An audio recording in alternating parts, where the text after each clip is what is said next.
नमस्कार बच्चों, आशा आप स्वस्थ होंगे, अपनी पढ़ाई, परिवार, सेहत का ध्यान अच्छे से रख रहे होंगे। आपको लगता होगा मैं डेली एक ही सेंटेंस क्यों बोलती हूँ स्टार्टिंग में। सबसे पहले तो मैं आपको इसलिए बोलती हूँ कि नमस्कार, उसके बाद आप अपनी पढ़ाई, परिवार और सेहत का ध्यान अच्छे से रख रहे होंगे, क्योंकि भाई पढ़ाई भी बहुत ज़रूरी है। पढ़ाई के बिना कुछ नहीं है, पढ़ना भी बहुत ज़रूरी है। आपके एग्ज़ाम कभी भी आ सकते हैं। उसके बाद आती है आपकी सेहत, तो आप जब तक स्वस्थ नहीं होंगे तो आप कुछ पढ़ नहीं पाएंगे। और उसके बाद आता है आपका परिवार।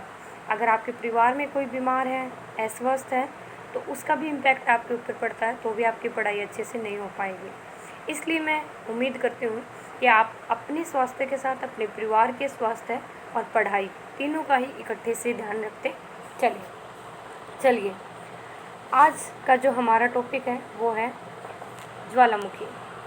पहले जो हमने कल वीडियो बनाई थी, उस वीडियो में हमने किया था अर्थक्वेक के बारे में। अर्थक्वेक कैसे आते हैं, मेजर ऑफ अर्थक्वेक जो आपके मैप पे हैं वो कहाँ पे पाए जाते हैं और कैसे उनकी मेजरमेंट की जाती है।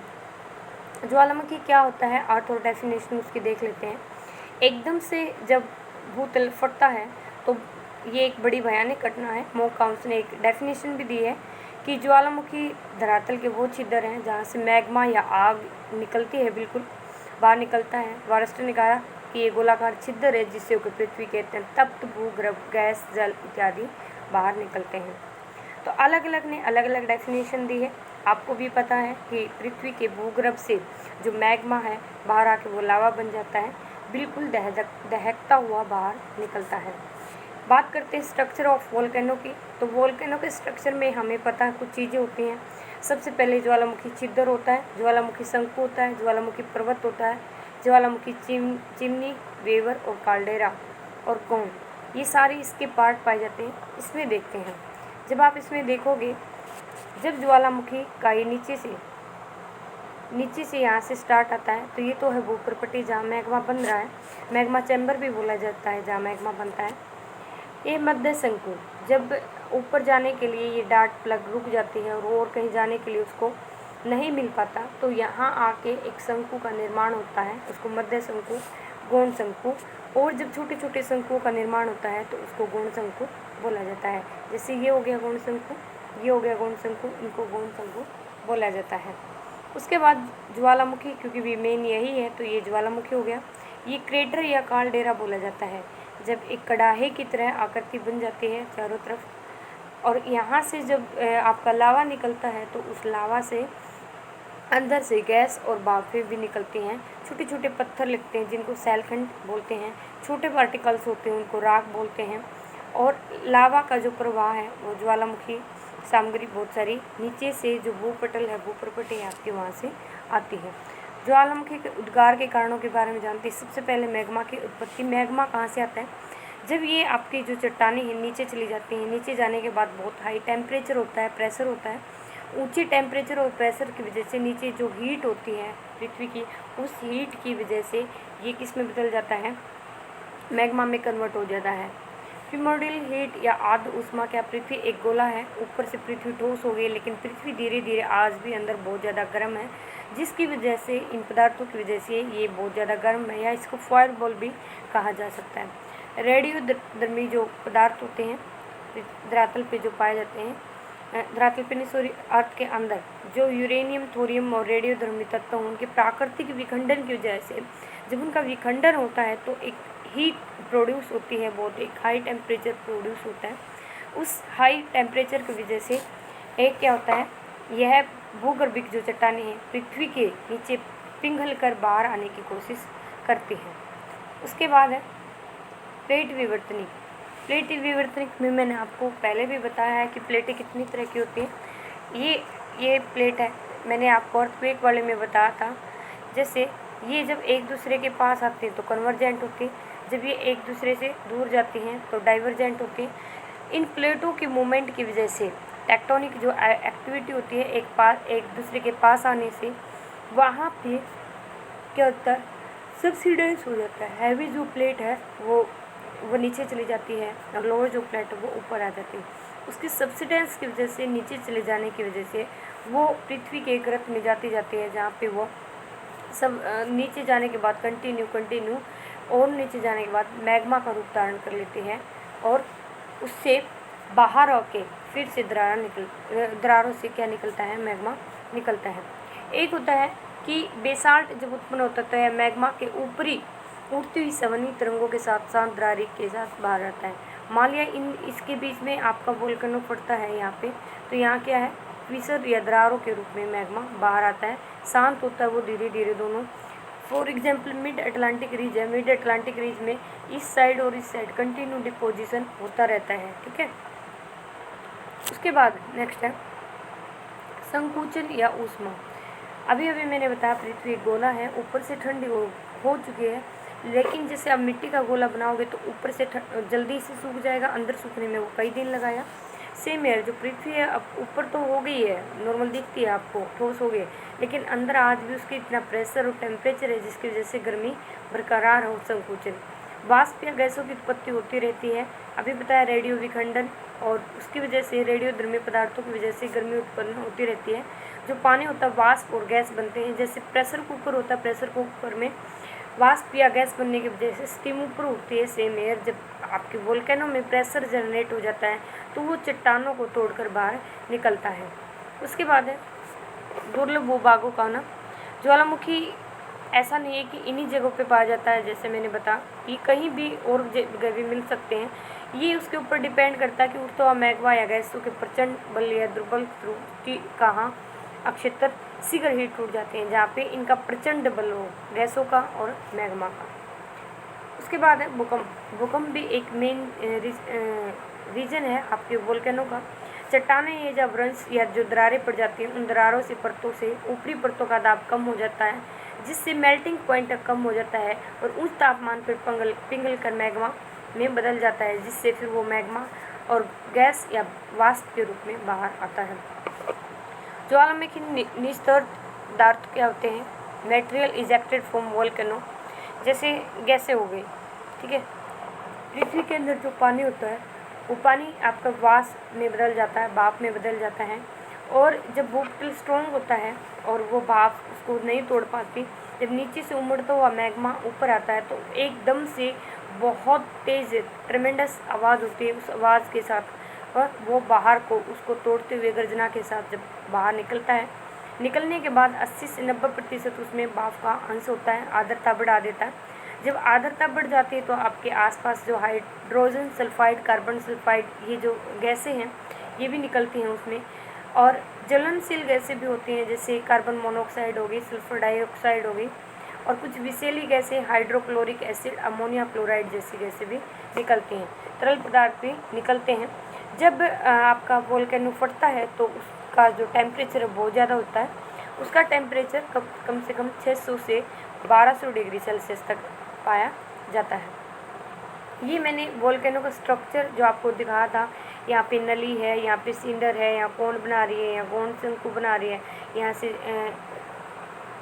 से निकल रही है, यहाँ पे ये चैम्बर है जहाँ से आपका मैग्मा निकलता है, मैग्मा चैम्बर बोलते हैं। ये कोन होती है जिसमें से जा रहा है, जब इसको ऊपर नहीं जा पाता, इस साइड में जाता है तो आपका गोंड शंकु का निर्माण करती है। यहाँ पे कोन बना रहे हैं, यहाँ पे क्रेटर बन जा रहे हैं, ये पिछले में हमने किया था। नेक्स्ट है अम्लिक या अधिशील का लावा क्या होता है। जिस भी मैग्मा जब पृथ्वी के अंदर से निकलता है तो जिसमें 75% से अधिक आपकी जो सिलिका उसकी मात्रा होती है तो उसको अधिसिलिका बोला जाता है। अधिसिलिका होने की वजह से 15 किलोमीटर प्रति घंटे की दर से बढ़ता है। अब अल्प सिलिका और अधिसिलिका क्या होता है, पैठिक या अल्प सिलिका। जब अधिसिलिका होता है तो वो धीरे धीरे उसकी रफ्तार होती है, तो वो एक जो किसका निर्माण करता है, प्लेटू या पठार का निर्माण करता है। जब अल्प सिलिका होता है, अल्प सिलिका होने की वजह से उसकी जो स्पीड होती है वो क्या हो जाती है, ज़्यादा हो जाती है। जब उसकी स्पीड पतला होगा, जब वो गाढ़ा होगा, फॉर एग्जांपल एक बार बना लेते हैं, फॉर एग्जांपल ये आपका वोल्केनो है।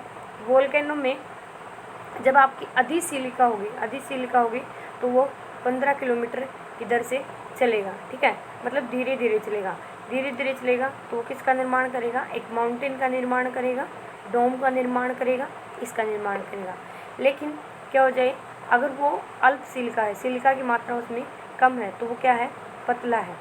ठीक है, पतला होने की वजह से ये कोई वोल्केनो है, पतला होने की वजह से उसकी 80 किलोमीटर पर स्पीड है, मतलब तेज़ चलेगा, और तेज़ चलेगा तो वो दूर तक फैल जाएगा, और जब दूर तक फैल जाएगा तो वो प्लेट का या फिर आपका डोम का, या फिर आप डोम का नहीं, या फिर आपके प्लेटों का निर्माण करेगा, पठारी या जो परत के रूप में उसको जमा कर देगा।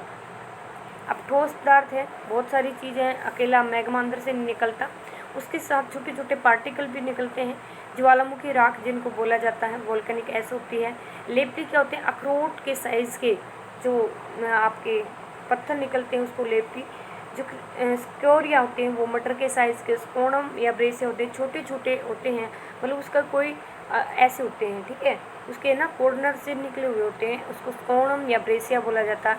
ज्वालामुखी जो बम होते हैं उनका साइज़ काफ़ी बड़ा होता है, जो 200 टन तक भारी भी वो देखे जा सकते हैं। जामक या जो ब्रेसिया होते हैं, प्यूमिक स्टोन के बारे में सुना होगा आपको, जिसको हम देसी लैंग्वेज में एक मेलखोरा बोल देते हो आप जिसको, तो वो प्यूमिक स्टोन होता है, उसमें छोटे छोटे छेद होते हैं। फॉर एग्जांपल ये है और इसमें मैं छोटे छोटे छेद कर दूँ तो ऐसा प्यूमिक स्टोन होता है। उसके बाद टफ, राख से जुड़े हुए जो छोटे पार्टिकल होते हैं उनको टफ बोला जाता है। केंद्रीय उद्गार वाले ज्वालामुखी, केंद्रीय उद्गार वाले ज्वालामुखी कौन कौन से होते हैं, तो केंद्रीय उद्गार जब सेंटर से आपका वोल्केनो निकलता है तो इसको पार्टीशन इसका क्या हुआ है, केंद्रीय उद्गार जब आपका सेंटर से होता है। दरारी उद्गार है जब दो प्लेट डाइवर्ज हो रही हैं, बीच में स्पेस है, तो दरारी उद्गार के सक्रिय हमेशा एक्टिव रहते हैं, प्रस्तुत कई सालों के बाद दोबारा से एक्टिव हो जाते हैं, शांत, अब दोबारा कभी उनकी उम्मीद ही नहीं है दोबारा कभी वो जागृत होंगे, ऐसे ज्वालामुखी भी है। इनके एग्जाम्पल है हवाई तुल्य, स्ट्रोम्बोली, वोल्केनो विशेष। अगर आपको याद हो ज्योग्राफी लैब ने हमने इनके नाम भी बताए थे और लिखे हुए भी थे। केंद्रीय उद्गार वाले ज्वालामुखी विस्फोटक ध्वनि होती है, गड़गड़ाहट के साथ आते हैं, सेंटर से निकलता है, काले बादल छा जाते हैं और चट्टानी टुकड़े भी उसके साथ बाहर आते हैं। ठीक है, हवाई तुल्य जो हैं ये बहुत ही कम विस्फोटक होते हैं, हवा की तरह मंद मंद जैसे ये चल रही। लावा इनका क्या होता है, पतला लाल पिंड जैसा होता है। स्ट्रोम्बोली जो होता है, स्ट्रोम्बोली से आप स्ट्रॉन्ग याद करो, है ना, ट्रेमेंडस आवाज़ के साथ, क्योंकि जो गैसों की जब रुकावट हो जाती है, रुकावट के साथ, गड़गड़ाहट के साथ, काफ़ी तेज़ फोर्स के साथ जब ये बाहर निकलता है, तो ये जब बाहर निकलता है जो भी इसके बीच में पत्थर टुकड़े इसको मिलते हैं उनको बाहर फेंक देता है, जैसे धूल, जामक, स्कोरिया, बम जितने भी हैं, क्योंकि काफ़ी फोर्स के साथ आता है, तो जो भी इसको मिलता है उसको साथ उठा लाता है। टाइप ऑफ वोल्केनो में करेंगे कि हम वोल्केनो कितने प्रकार के होते हैं। सबसे पहले ये जो वोल्केनो है, वोल्केनो की ज्वालामुखी के अलग अलग हैं। तो एक तो चिपचिपा या लैसदार होता है, ये वाला हवाई तुल्य ज्वालामुखी के बारे में कर रहे थे। और चिपचिपा या लेसदार होगा, उसकी स्पीड क्या होगी, कम होगी। जब उसकी स्पीड कम होगी तो आसपास ऐसे डोम टाइप में, ये आपको दिख रहा है ना, ये डोम के टाइप में जम जाएगा। ठीक है, और स्ट्रॉन्ग बॉली का भी हमने कर लिया, वोल्केनो तुल्य कर रहे हैं। थर्ड पे आगे हम, ये बैंकर होता है, चिपचिपा होता है, लैसदार होता है, और ये भी काफ़ी तेज़ आवाज़ के साथ, गड़गड़ाहट के साथ, इसका जो मुंह है या छिद्र है जब वो रुक जाता है तो तब आता है। इसकी जो शेप बन जाती है ऐसे गोभी के फूल की तरह, ये दिख रहा है ना, गोभी के फूल की तरह इसके बन जाती है। एक मिनट, ये आ गया, हाँ जी। ये उसके बाद है विश्वेश टाइप जो ज्वालामुखी हैं आपके, ये अभी जो साइड में आपको दिखाए थे मैंने, ये 4th लेवल का है। ये विखंडित आकाश में अत्यधिक ऊंचाई पे जाते हैं। विश्वेश का उद्गार 79 ईस्वी में हुआ। इसका प्लिनी जो महोदय थे उन्होंने इसका नाम ईजाद किया, इसीलिए इसको प्लिनी के नाम से भी जाना जाता है। पिलियन, ये बैंकर विस्फोट और विनाशकारी ज्वालामुखी है भी, इसमें भी चिपचिपा लैसदार होता है, कठोर परत जम जाती है, गैसें बैंकर विस्फोट करती हैं। वायुद्वीप के लोग अग्नि की पीली देविया का इस चीज़ को समझते हैं। ये हमने अभी अभी किए हैं। ये आप फोटो देख सकते हैं यहाँ पे।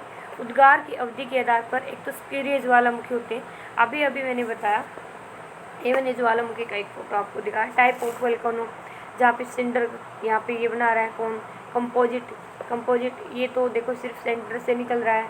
ठीक है, यहाँ पे एक ही है इसके पास सिंडर, इस पे कंपोजिट में बहुत सारे गौण शंकु हो जाते हैं। लावा डोम कब बनता है, ये है। और सिल्ट, जब दूर तक फैलता है, इसकी स्पीड 80 किलोमीटर पर आवर के होती है, तो ये शील्ड का निर्माण करता है। फॉर एग्जाम्पल इंडिया का जो शील्ड है, साउथ का जो पार्ट है वो इसका एग्जाम्पल है। उसके बाद नेक्स्ट है प्रस्तुत ज्वालामुखी। हाँ, ज्वालामुखी के 3 टाइप मैंने बता दिए। एक ऐसा ज्वालामुखी जो हमेशा एक्टिव रहता है, उसको एक्टिव ज्वालामुखी कहते हैं। भूमध्य सागर का, एक मिनट, भूमध्य सागर का जो हर स्ट्रोम्बोली है हमेशा 15 मिनट के बाद होता है। भूमध्य सागर का प्रकाश स्तंभ जिसको कहते हैं, तो वो एक्टिव हो गया। डोरमेट पे मैंने बताया था कि कभी भी हो सकता है, 10 साल बाद भी, 20 साल बाद भी, 15 साल बाद भी, इसका कोई टाइम फिक्स नहीं होता, लेकिन एक ऐसा होता है कि कुछ टाइम बाद दोबारा से हो सकता है। विलुप्त ज्वालामुखी वो ज्वालामुखी होता है जो पहले उसमें काफ़ी मैग्मा लावा बाहर निकला, लेकिन with the passage of time वो क्या हो गया, उसका जो चैम्बर वो ख़त्म हो गया। अब कोल, सुल्तान और पोपा इसका एग्जाम्पल है। क्राकाटोवा और विसिओविस इंडोनेशिया में जहाँ पे ये पाए जाते हैं, जहाँ बहुत पहले टाइम पे लावा निकलता था, अब वहाँ पे निकलना बंद हो गया। फिर है ऊंचे उठे भाग। अभी मैंने आपको जो फोटो दिखाई थी सिंडर टाइप जैसे, उसमें सेंटर से निकलता टाइप ऑफ वोल्केनो में कौन कौन से बनते हैं। जब ये गाढ़ा होगा तो टुकड़े ठोस वहाँ जम जाएंगे और पास ही पास मैक्सिमो का द्वीपसमूह इसका एग्जाम्पल है। इसके बाद अम्लीय या लावा या शंकु या गुमन, इसमें भी मैंने बताया था जब उसकी गाढ़ा होगा, चिपचिपा होगा, सिलिका अंश अधिक होगा, विस्फोटक ढंग से होगा, संकीर्ण ढाल बनेगी। और ढाल नॉर्मल कहाँ बनेगी, जब वो पतला होगा, ठीक है। ये वाले में इसमें क्या है, तरल लावा होता है, थोड़ा सा पतली होती है ये, और इसीलिए शांत होता है क्योंकि जल्दी से चिपकता नहीं है, जल्दी से जमता नहीं है, और धीरे धीरे निकलता रहता है, और निकल के बिल्कुल एक सिल्ट या मतलब ऐसे प्लेट रूप में जमता रहता है। उसके बाद कंपोजिट कोन। कंपोजिट कोन में मैंने बताया था जब बारी बारी परतों में जमने लग जाता है, ज्वालामुखी साइडों से भी ऐसे ऐसे छोटे छोटे कोन बन जाते हैं, ऊपर से जम जाता है, तो साइडों से जब निकलता है। माउंट सस्ता और फिलिपाइन म्योन और स्ट्रोम्बोली इसके एग्जाम्पल हैं। उसके बाद है पैरासाइट, ये भी हो गया भाई। घोंसलेदार शंकु। घोंसलेदार नेस्टेड क्या होता है, कई बार ज्वालामुखी शंकु के अंदर शंकु का निर्माण कर लेता है। फॉर एग्जाम्पल ये है, और इसके अंदर यहाँ पे ये वोल्केनो है, और यहाँ पे इस शंकु का निर्माण हो गया, ठीक है। इस शंकु के अंदर एक और छोटे से शंकु का निर्माण हो जाता है, तो उसको घोंसलादार नेस्टेड शंकु बोला जाता है। कई शंकुओं का निर्माण हो जाता है, कोन इन कोन भी इसको बोला जाता है। विसुवियस इसका एग्जाम्पल है। उसके बाद है ज्वालामुखी डाट या प्लग। जब बाहर निकलता है तो बाहर निकलते हुए वो रुक जाता है, यहाँ पे काफ़ी चिपचिपा या लेसदार होता है, और with the passage of time ये हार्ड है, और यहाँ पे यहीं पे डाट सी प्लग सी जम जाती है। जब जम जाती है और ये यहाँ पे अर्थ है, लेकिन मैंने कहा टाइम बीतने के साथ ये क्या हो जाती है, रिमूव हो जाती है, और जब ये रिमूव हो जाती है तो ये डार्ट सी प्लग से हमें दिखाई देने लग जाती है। ये अकेली दिखती है, जिसको डेविल टावर या ब्लैक हिल्स या फ्रांस में पाई जाने वाली द डोम के नाम से भी जाना जाता है। ज्वालामुखी पर्वत का निर्माण कैसे होता है, गाढ़ा होगा तो डोम या पर्वत का निर्माण होगा। तो इसका जो जापान का फिजियामा और इटली का इलास्का इसका बेस्ट एग्जाम्पल है। काल्डेरा या जिसको कड़ाह भी बोला जाता है स्पेनिश भाषा में, मैंने बताया जब ये होता है कि मान लिया यहाँ से वोल्केनो है और यहाँ से निकल रहा है, निकलते निकलते किसी वजह से वो काफ़ी गाढ़ा और चिपचिपा है, यहाँ पे क्या हो जाता है, जम जाता है। जमने की वजह से पूरी की पुरुत को उखाड़ के क्या कर लेता है, ले जाता है, इसको उखाड़ के ले जाता है, जिससे ये कड़ाहे का निर्माण हो जाता है, जिसको काल्डेरा या कड़ाहा बोला जाता है। उसके बाद है क्रेटर झील। क्रेटर झील भी ऐसी होती है जैसे कड़ाह बनता है, कीप के आकार की इसकी आकृति होती है। लोनार झील है जो आपके इंडिया के महाराष्ट्र में, वो इसका सबसे बेस्ट एग्जाम्पल है। टोबा झील है, ओरेगन झील भी इसके एग्जाम्पल है। ज्वालामुखी और मानो कैसे इसके लाभ है। ज्वालामुखी का सबसे बेस्ट है, जैसे इंडिया साउथ इंडिया में महाराष्ट्र में आप एग्जाम्पल ले सकते हैं, जहाँ गुजरात में आप इसका एग्जाम्पल ले सकते हैं, जहाँ पे लावा की वजह से काली मिट्टी का निर्माण होता है और वहाँ पे कपास और गन्ने की खेती अच्छे से की जाती है, और ज्वालामुखी की वजह से उपजाऊ राख का भी निर्माण होता है। उसके बाद ज्वालामुखी क्या बहुमूल्य खनिज होते हैं, जिसे जो मैग्मा के साथ निकलते हैं, जो जैसे गंधक हो गया, बोरिक एसिड हो गया, फ्यूमुक होगा। गंधक वाला जो पानी होता है जहाँ पे इनकी झील वगैरह बनती हैं, उससे गठिया भाव दूर होता है, बहुत सारे जो चर्म रोग है वो दूर होते हैं। और पर्यटन के आधार पे भी जैसे गैस से भाप निकलती हैं तो एक देखने में मनोरम दृश्य होता है। वैल्यू ऑफ 10,000 कटमई जो ये आप स्मोक कहा जाता है जिसको। उसके बाद है ज्वालामुखी पर्वतों का निर्माण करता है, और मैंने बताया जैसे अभी इसमें क्या पाया जाता है, जो आपकी गंधक होता है उसमें जो पानी आएगा उस झील में, तो वो चर्म रोगों के लिए और बहुत सारे रोगों के लिए गठिया अच्छा होता है। तापीय विद्युत भी इससे बनाई जा सकती है। उसके बाद है ज्वालामुखी कहाँ और हमारे लिए हेल्पफुल है। सुरक्षा वाल्व कहा जाता है क्योंकि मैग्मा और बारीक गैसें बाहर निकलती रहती हैं, एकदम से काफ़ी नुकसान उनमें नहीं, लेकिन हानियाँ भी हैं फ़ायदों के साथ। सबसे पहली हानि तो ये है कि भी जहाँ भी वो जाएगा बहुत ज़्यादा तापमान होता है 600 से 1200 डिग्री सेल्सियस, तहस नहस कर देगा। इसकी वजह से दो ऐसी जगह हैं पोम्पियाई और हरक्यूलिस, जब पूरी की पूरी सभ्यता 20 से 30 फुट जो लावा है उसमें दब के बिल्कुल तहस नहस होगी, खराब हो गई। जन धन का काफ़ी नुकसान होता है, प्रदूषण भी होता है, जहरीली गैसें भी निकलती हैं। अलास्का में इसका जो बताता है एलिसियन ज्वालामुखी के कारण, सल्फर गैसों के कारण भयंकर जो विश्व की जलवायु को उसने प्रभावित किया था। उसके बाद ज्वालामुखी विस्फोट के आसपास जो मछलियां हैं, जीव जंतु वो मर जाते हैं, इकोलॉजी में भी काफ़ी नुकसान पहुंचता है। वितरण में हम देखेंगे कि ज्वालामुखी कहाँ कहाँ पाया जाता है। प्रशांत महासागर सर्कम ऑफ पैसिफिक बेल्ट बोला जाता है, उसके आसपास सबसे ज़्यादा ज्वालामुखी 423 पाए जाते हैं, जिसमें से 88% हैं जो एक्टिव हैं। ठीक है, ज्वालामुखी विश्व के सक्रिय ज्वालामुखी हैं। फॉर एग्जांपल केप फोन हो गया, एंडीज हो गया, रॉकीज हो गया, यहाँ पे एलिसन जापान, फिलीपाइन।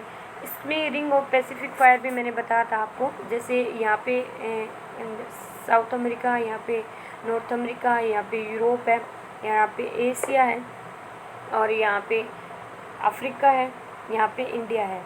जब आप इस बेल्ट में देखोगे और इस बेल्ट में, और जब दोनों को मिला दोगे तो एक राउंड बेल्ट बनेगी जिसको रिंग ऑफ पैसिफिक फायर बोला जाता है।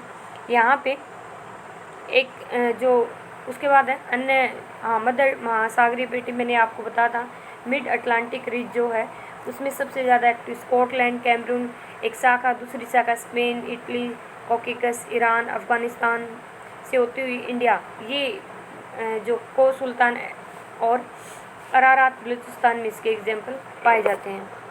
अंध महासागर के बाद है अंध महासागरीय पेटी में मिड अटलांटिक रीज में, मध्य महासागरीय पेटी में, अन्य छुटपुट जगह पे भी ये पाए जाते हैं। ये एक पेटी है, आप यहाँ के नामों देख सकते हैं। फिलीपाइन द्वीप समूह है, जापान है, रॉकीज़ है, एंडीज़ है, पेरू है, यहाँ पे रॉकीज़ एंडीज़, यहाँ रॉकीज़, यहाँ एंडीज़, यहाँ पे आपके पेरू है, यहाँ पे ऑस्ट्रेलिया है, यहाँ पे आपका जापान है, और north Korea, south Korea, Philippine द्वीप समूह, यहाँ पे रिंग ऑफ पैसिफिक फायर का निर्माण होता है। ये भाई आपका कंप्लीट होता है। यहाँ पे वोल्केनो के बारे में कोई डाउट हो तो आप मुझे बता सकते हैं। Thank you very much. जय हिंद, जय भारत।